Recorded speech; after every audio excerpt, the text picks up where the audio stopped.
કેમ છો? જય શ્રી કૃષ્ણ, જય સ્વામિનારાયણ, જય માતાજી. તો જો આજે 11 છે તો એકાદશીના સર્વેને જય સ્વામિનારાયણ. તો છોકરાઓ સ્કૂલે જવાનો ટાઈમ થઈ જશે હવે જો જોતામાં ખબર બી નહીં પડે. તો ચાલો મેં એમનો મોરૈયો ફટાફટ વઘારી દઉં. તો મોરૈયો વઘાર માટે હું પહેલાં ગેસ ચાલુ કરું છું. હવે ઘી મૂકી દઉં. યુઝ્યુઅલી મોરૈયો ઘીમાં વઘારીએ ને તો સરસ લાગે.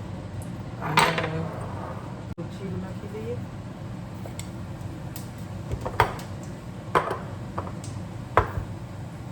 તલ,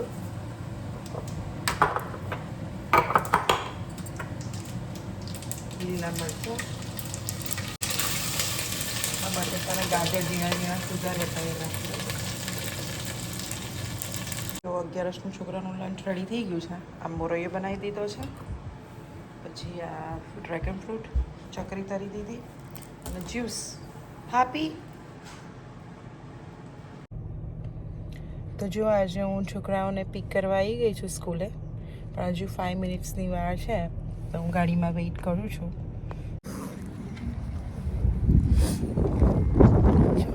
સ્ટાર્ટ થઈ ગયો છે.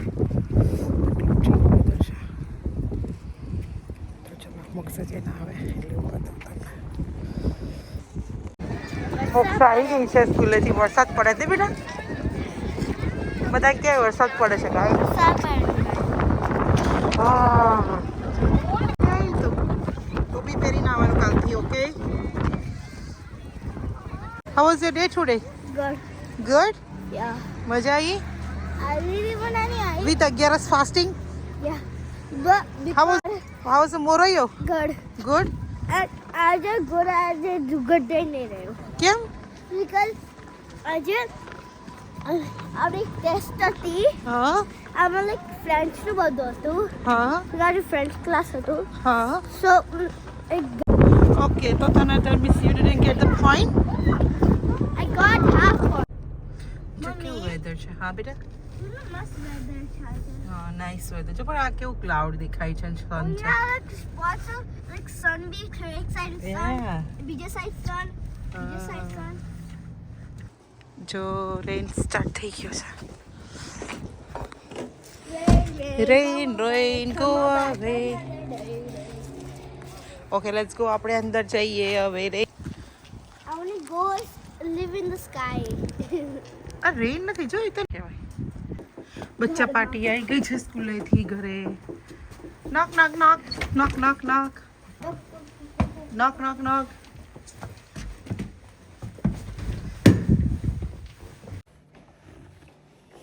મમ્મી સ્પૂન લઈને આવો છે કે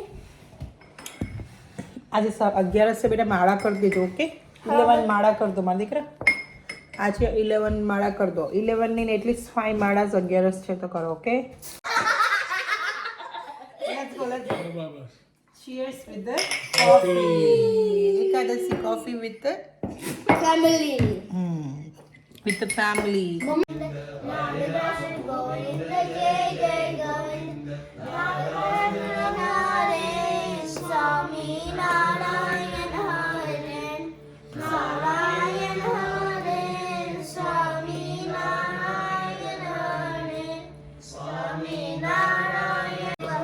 જો આરતી કરા બેઠા છે. મંદિરમાં ચાલતી હોય ને તો આપણે હવે સાબુદાણાની ખીચડી બનાવી દઉં. તો મેં આ સાબુદાણા હમણાં અરાઉન્ડ કેટલા વાગે કહું, અરાઉન્ડ મેં 2:30 એ પલાળ્યા હતા અને અત્યારે 6:30 થઈ છે. પલાળ્યા હતા, સાબુદાણા ડૂબે એટલું પાણી નાખ્યું હતું અને પછી હમણાં જ અડધો કલાક પહેલાં અરાઉન્ડ 6 o'clock મેં ખાલી ગાળીમાં કાઢી લીધા છે. આવા ખુલ્લા ખુલ્લા થઈ જાય છે. અને હવે આપણે એને આજે હું ગ્રીન સાબુદાણાની ખીચડી બનાવવાની છું, એટલે મેં આની અંદર ધાણા નાખ્યા છે, લીમડીના પત્તા નાખ્યા છે અને આની અંદર હવે મરચાં નાખી દઈશ. તો આની અંદર પછી મેં હવે લીલા મરચાં નાખી દીધા છે. હવે આપણે એને ક્રશ કરી દઈએ. છે ને આપણે ચોપ જો આ સરસ આવું રીતે થઈ ગયું. ધાણા ધાણા લીમડી અને મરચાંને એને આવી રીતે ક્રશ કરી નાખ્યું છે, એટલે બહુ ઝીણું બી ના થઈ જાય અને બહુ મોટું બી ના રહે. હવે આપણે સાબુદાણાની ખીચડી વઘારી દઈએ. એના માટે મેં થોડું અરાઉન્ડ ચાર ચમચી જેટલું તેલ લીધું છે. અગર તમે જુઓ તો મેં ખાલી આટલું જ તેલ લીધું છે. જો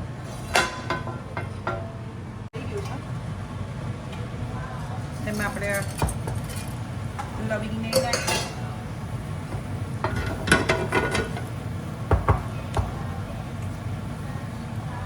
અરાઉન્ડ 2 ચમચી જેટલા તલ છે. જીરું છે.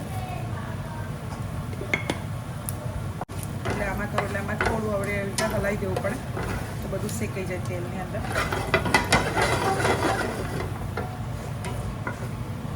સૌથી મોટો પેન છે અને ફ્લેટ છે એટલે એમાં શું સરસ ખીચડી ચડી જાય. એટલે જો આ શેકાઈ ગયું છે અંદર આપણે થોડી આદુ મરચાંની પેસ્ટ નાખી દઈએ. કર્યા છે પટેટો જ નાખી દઈએ.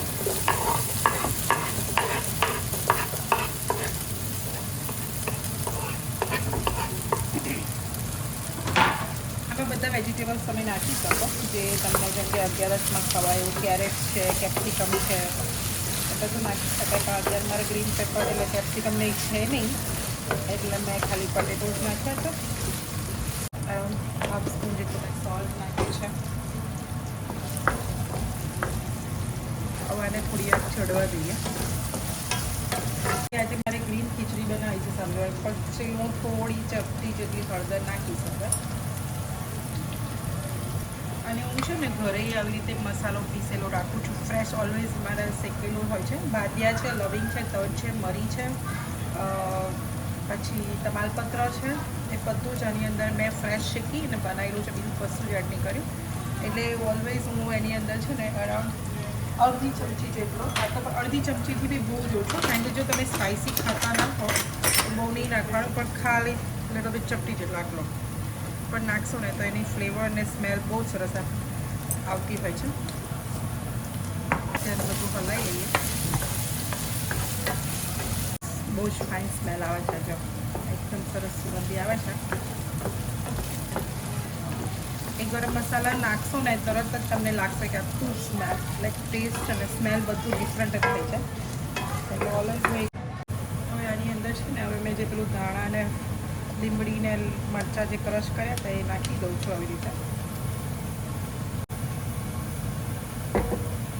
જેની અંદર મેં ધાણાને એ ક્રશ કરી તેની અંદર જ હું હવે સિંગદાણા ક્રશ કરી લઉં.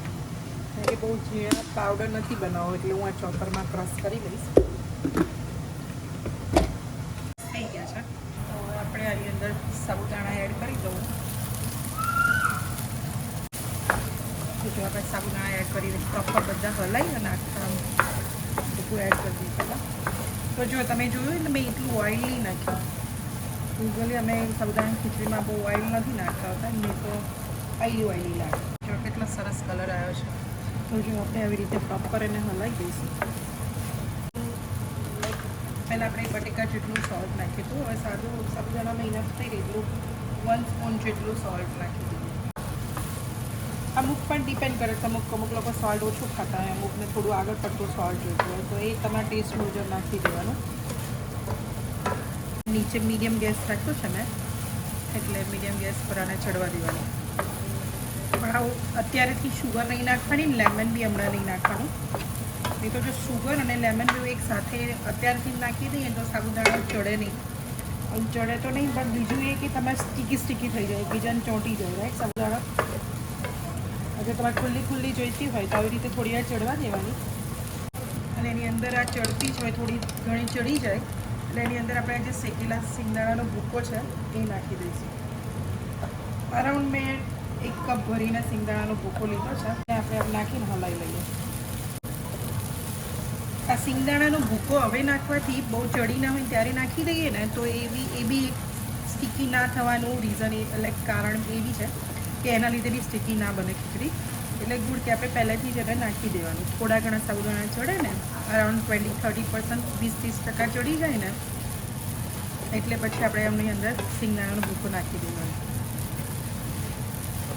તો જો તમે જોશો કે એટલું મેં ઓઇલ નહીં નાખ્યું ને તો બી સરસ ખીચડી બને. તો તમે બી એકવાર ટ્રાય કરજો અને જો આવી જ રીતે ટ્રાય કરજો, મને કમેન્ટ્સમાં કહેજો કે તમે કેવી રીતે બનાવો છો અને મેં બનાવી એ રીતે તમે બનાવી હોય તો કેવી બની. આમાં આપણે લાલ મરચું નાખવું હોય તો ન ખાય, પણ આજે મેં ગ્રીન્સ ખીચડી બનાવી છે એટલે હું એમાં લાલ મરચું નહીં નાખું, રેડ ચીલી પેપર નહીં નાખું. તો આજે મેં ખાલી લીલા મરચાંની તીખાશ કરી છે. તો જો સરસ મસ્ત કલર આવી ગયો છે ખીચડીનો. જો હજી ચડવા દેવાની છે, હજી એટલી પ્રોપર ચડી નથી ખીચડી. આવી રીતે વચ્ચે વચ્ચે હલાવતા રહેવાનું જ્યાં સુધી ના ચડે. પણ જો પણ ચડવા આવશે ને એટલે સાબુદાણાનો કલર આખો જુદો જ થઈ જાય. એટલે આમ ચમકતા હોય ને એવી રીતે સાબુદાણા દેખાશે એટલે સમજી જવાનું કે સાબુદાણા ચડી ગયા છે. હજુ થોડી વાર છે, અડધા સાબુદાણા એવા દેખાય છે મને, પણ હજુ અમુક વ્હાઈટ દેખાય છે મને, એટલે આપણે હજુ થોડી વાર રહેવા દઈશું. અને પછી બીજું લીંબુ ને સુગર ને એવું આપણે પછી નાખીએ. યુઝ્યુઅલી આપણે રેડ ખીચડી બનાવતા હોઈએ છીએ, પણ આ વખતે મેં ગ્રીન ખીચડી બનાવી. ચટણી મૂકી નાખીએ ના, પેલું આપણે આજે આ નવું ચોપર લાવ્યા ને એની અંદર ખાલી દાણા ક્રશ કરી દીધા, લીમડી નાખી અને પછી એમાં સરસ ચોપિંગ 20 સેકન્ડની અંદર તો આવું સરસ ભૂકરું થઈ જાય. આખું ક્રશ નહીં થઈ જતું. બ્લેક ફ્રાઈડે ડીલમાં મળી ગયો ને સસ્તું. એ સરસ નિંજાનું હતું, સરસ ડીલમાં મળ્યું હતું અને આપણે અમે ચોપર લાવવાનું હતું તો એ સારું હતું તો પછી મંગાવી દીધું. ઓકે ચલો ભૂખે લાગી છે હવે. ચાલો મિત્રો ખાવા આવી જાઓ. સાબુદાણાની ખીચડી 11:00 જમવા છે. સાબુદાણાની ખીચડી અને દહીં. ચાલો મળીએ પછી. તો આપણે આની અંદર હવે અરાઉન્ડ 1 સ્પૂન જેટલી સુગર તમારે જેટલી નાખી એટલે મેં 2 સ્પૂન નાખી. જો મેં એની અંદર 2 ચમચી જેટલી શુગર નાખી છે અને હવે હું એમાં અરાઉન્ડ 1 લેમન નાખી દઈશ. અને આ ખીચડી હવે ચડી ગઈ છે એટલે મેં છેલ્લે શુગર અને લેમન છેલ્લે નાખીશ. તો જો હવે એને આપણે હલાવી લઈએ. જોયું આ સહેજ બી કચ્ચું બી એ છૂટી જ છે સાબુદાણાની ખીચડી. જોયું મોક્ષા, મમ્મી જેવું બનાવતા શીખીશ ને તો ખરી બનાવતા નહીં મોક્ષા? મમ્મીને બધું આવડે. તો જો આપણે ખીચડી બનાવવા માંગે તો કિચનમાં બધા આવી ગયા છે નહીં? હા, સાબુદાણા મમ્મી થી હલતા નહીં કે એટલા બધા આવી ગયા. બધાને ભૂખે લાગી છે અને સ્યાથી બની ગઈ. મોક્ષાને તો ખાસ ભૂખ લાગી જાય એનું મોડું તો જો બધા મસ્ત ખીચડી રેડી થઈ ગઈ છે. તો હવે તમારે ધાણા ઉપરથી નાખવા હોય તો નખાય અને ના નાખવા હોય તો બી વાંધો, કારણ કે આપણે ઓલરેડી અંદર ધાણા નાખ્યા છે. તો આ ખીચડી આપણી રેડી છે. મમ્મી ગ્રીન સ્ટફ શું છે? ધાણા છે, મરચાં છે, લીમડી. ગાડી તો બહુ બધું છે. તો આ ખીચડી આપણી રેડી છે. ચલો જો આજે વખતે મોરૈયો સવારનો હતો એ વધ્યો હતો, એને ભાયો હતો એટલે અત્યારે પાછો મોરૈયો ખાવા બેઠી છે અને રસ છે. મમ્મી બી બેસી ગયા છે, બધા બેસી ગયા જમવા. તો આવો બધા જમવા. અપ્લાતીન ચેનલનો ડાયરેક્ટ મેંગોનો રસ. મેંગોનો રસ સરસ બનાવી છે ખીચડી. ભાઈ